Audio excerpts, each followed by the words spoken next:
Hey guys, kumusta? Mga kasaka, mga kabukid, kapogi at kaguro.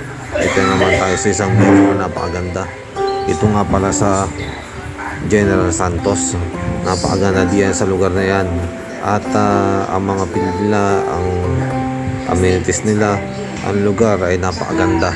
Kaya halina punta tayo dyan.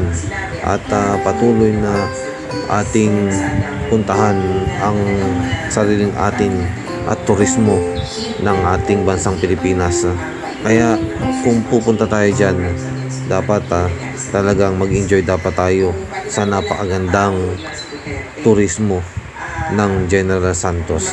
Kaya nga, halina, puntahan nating mabuti ang likas na yaman ng Pilipinas, hindi lamang sa General Santos kundi sa buong Pilipinas, katulad ng Boracay, ng Siargao at mga iba't ibang lugar sa Pilipinas.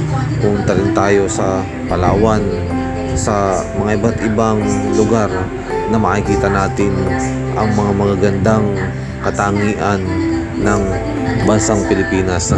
Kaya nga halina, enjoyin ang lugar na ginawa ni Lord para tayo ay magkaroon ng kapanatagan, ng katiwasayan, at hindi tayo may stress sa mga iba't ibang mga problema at isipin sa buhay. Kaya follow and share this video. God bless. Thank you.